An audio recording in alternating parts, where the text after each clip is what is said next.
दुनिया का सबसे इंटेलिजेंट साइंटिस्ट एल्बर्ट आइंस्टाइन, जिन्होंने E=mc² जैसी इक्वेशन दी, जहां E बोले तो एनर्जी, M बोले तो मास और C बोले तो स्पीड ऑफ लाइट। यानी अगर किसी भी चीज की एनर्जी कितनी है यह आपको पता लगाना है तो आपको उसके मास को स्पीड ऑफ लाइट के स्क्वायर से मल्टीप्लाई करना होगा। आइंस्टाइन ने कहा था कि एनर्जी और कुछ नहीं बल्कि मास और उसकी स्पीड का ही बदला हुआ रूप है। 9 नवंबर 1921 को नोबेल पुरस्कार से नवाजे गए आइंस्टाइन का जन्म 14 मार्च 1879 को जर्मनी में उल्म नामक जगह पर हुआ था। उनके माता पिता धर्मनिरपेक्ष यहूदी थे। महज 5 साल की उम्र में पहली बार उन्होंने कंपास देखा था तो उन्हें बहुत ज्यादा आश्चर्य हुआ था। इससे उनके मन में ब्रह्मांड की अदृश्य शक्तियों के बारे में चीजें जानने की तलब पैदा हुई थी। आज हम आपको इन्हीं आइंस्टाइन से जुड़ा एक अजीब और गरीब किस्सा सुनाते हैं। नमस्कार, मेरा नाम है रिया शर्मा और आप देख रहे हैं TV9 भारतवर्ष।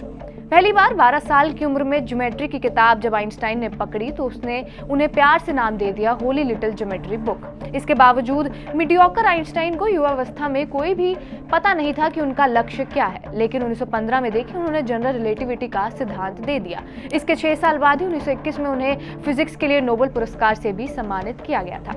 18 अप्रैल 1955 को एल्बर्ट आइंस्टाइन की पेट की गंभीर समस्या के चलते अस्पताल में मौत हो गई। अपने घुंघराले बालों से दुनिया भर में पहचान बनाने वाले आइंस्टाइन के निधन के बाद उनका पोस्टमार्टम किया गया था। अपनी मौत से ठीक पहले रात में 1:15 बजे इस महान वैज्ञानिक ने जर्मन भाषा में कुछ शब्द कहे थे। प्रिंसटन अस्पताल में उस वक्त ड्यूटी पर तैनात नर्स को जर्मन नहीं आती थी, इसलिए इस महान वैज्ञानिक के अंतिम शब्द भी हमेशा के लिए खोकर रह गए। आइंस्टाइन की मौत के बाद न्यू जर्सी के ट्रेंटन में उनको दफन कर दिया गया था। हालांकि उसके अगले ही दिन उनके बेटे हांस एल्बर्ट ने दावा किया था कि ताबूत में रखा आइंस्टाइन का शरीर पूरा ही नहीं था। इस बारे में न्यूयॉर्क टाइम्स ने अपने फ्रंट पेज पर एक आर्टिकल प्रकाशित किया था। इसमें दावा किया था कि थ्योरी ऑफ रिलेटिविटी और न्यूक्लियर फिजन के विकास को संभव बनाने वाले आइंस्टाइन के दिमाग को स्टडी के लिए निकाल दिया गया था। उनका पोस्टमार्टम करने वाले डॉक्टर थॉमस हार्वे ने आइंस्टाइन के परिवार की मंजूरी के बिना ही उनका दिमाग निकाला था।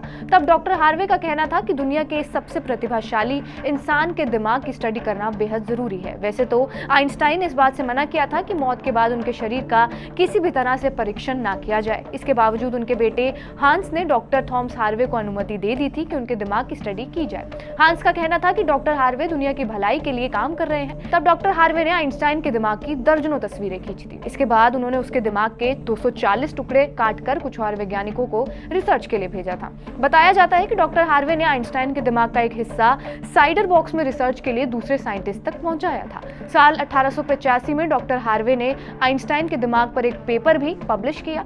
इसमें उन्होंने लिखा था कि यह दिमाग किसी एवरेज दिमाग से काफी अलग दिखता है, इसीलिए ये अलग तरीके से काम कर पाता है। 90 के दशक में डॉक्टर हार्वे ने आइंस्टाइन की पोती को उनके दिमाग का एक हिस्सा गिफ्ट करने की कोशिश भी की, पर उसने इसे लेने से इनकार कर दिया। फिलहाल आइंस्टाइन के दिमाग को फिलाडेल्फिया के म्यूटर म्यूजियम में रखा गया है। इसे खास जार में केमिकल से संरक्षित किया गया है। बहरहाल आइंस्टाइन की इस वीडियो पर आपका क्या कुछ कहना हमें कमेंट बॉक्स में जरूर बताएं। बाकी देश और दुनिया की तमाम बड़ी खबरों के लिए जुड़े रहे हमारे साथ TV9 डिजिटल पर।